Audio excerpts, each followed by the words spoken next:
Hey guys, so we are nearing the end of May and strawberries are very much in season. What better way to use a good strawberry than making classic strawberry shortcake? Welcome back to Never Tasted Better. I know there's a lot of shortcuts you can go with making strawberry shortcakes. You can go to the store and buy those weird looking sponge cakes that come in the package. You can make a yellow box cake mix and do something with that, make a strawberry shortcake. I am going for the classic strawberry shortcake recipe in this video. Strawberry shortcake to me includes a crunchy and slightly sweetened biscuit, homemade fluffy whipped cream, and of course strawberries that have been coated in sugar. These three elements together make the perfect strawberry shortcake. My mouth is watering. I've been looking forward to making these strawberry shortcakes all week, so let's go ahead and get started. I am starting off with 2 pounds of fresh strawberries. You can tell they're in season. They're so red. They look so yummy. So try not to eat them all. We're going to need them later. We're going to do the process of hulling. That means cutting off all of the stems and slicing up our strawberries. Place them all in a bowl once they're sliced. Once your strawberries have been sliced, add 1/3 cup sugar to your sliced strawberries. This sugar is really going to bring out their flavor and it's going to get rid of a lot of excess liquid in those strawberries. So toss them to coat. Cover this bowl with plastic wrap and we're going to store it in the fridge for about 45 minutes to an hour, or you can do it overnight. The ingredient list for our biscuits is quite simple. We need all-purpose flour, baking powder, sugar, salt, a large egg, and some unsalted butter. Make sure it's cold. Also buttermilk. Let's whip this together. Making these biscuits is so easy. Add your flour, your baking powder, salt, and sugar to a large mixing bowl. Whisk this together until incorporated. Before we add our butter, we're going to slice our cold butter into thin slices. This will make it easier to pinch into our flour. So add all of your butter pieces, and yes, we're going to do this by hand. If you have hot hands, you might want to put them under cold water for a bit because we don't want our butter to melt. So pinch it in as fast as you can. This whole process took me about 3 to 4 minutes. Afterwards, you will be rewarded with a very shaggy dough. Make a well in the center so we can add our liquid. Measure out your buttermilk, and then you will also add your egg to your buttermilk.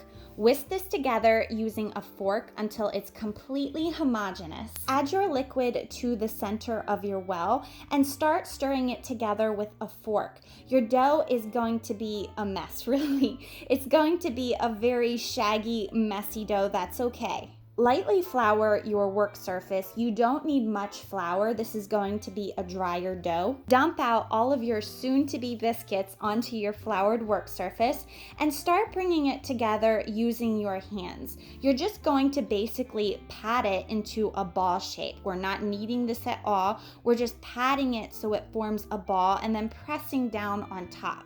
Keep doing this until the dough comes together. There is enough liquid and butter in our dough that if we keep pressing down on it and forming it into a disc shape, our dough is eventually going to come together. You don't want your disc too flat. You want it about 1.5 inches thick. Using a 2.5-inch round glass or a biscuit cutter, press straight down on your dough and pop out your biscuit. If your biscuit is still a little crumbly on the bottom, don't worry about it. It will turn out great. Repeat this process on the rest of your biscuit dough. These biscuits are nice and thick. They're going to have a beautiful rise. Take the rest of your scraps and just form them back into shape as best as you can. Try not to overwork it too much.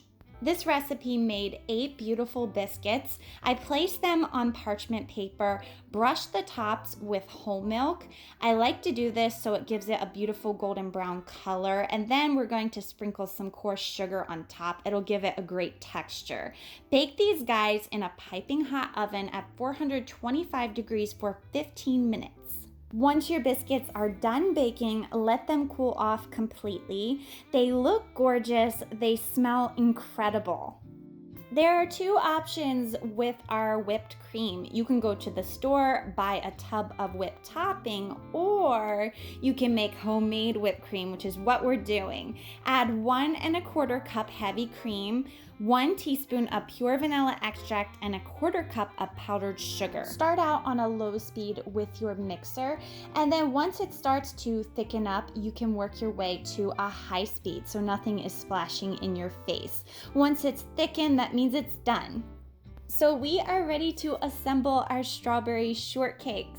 I've been looking forward to this for so long now. Our biscuits are now cooled off. I'm going to cut him in half. Look at him, he's perfect. I like to start out with plenty of homemade whipped cream on the bottom, and then add as many strawberries as you would like to that whipped cream. Add a little more whipped cream on top of those strawberries, a little more strawberries on top of that, some more whipped cream, and the top of your biscuit.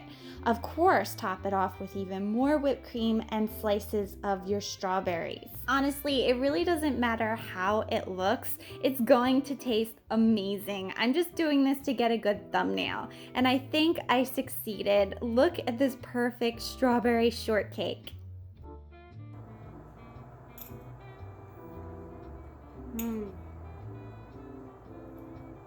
The thing I love about this shortcake is the biscuit is a little drier, it's buttery, it goes great with that fresh whipped cream. That sugar really intensified the flavor of the strawberries. Thanks so much for watching this episode. If you enjoyed this video, don't forget to give me a thumbs up. Please subscribe, and I'll see you in my next video.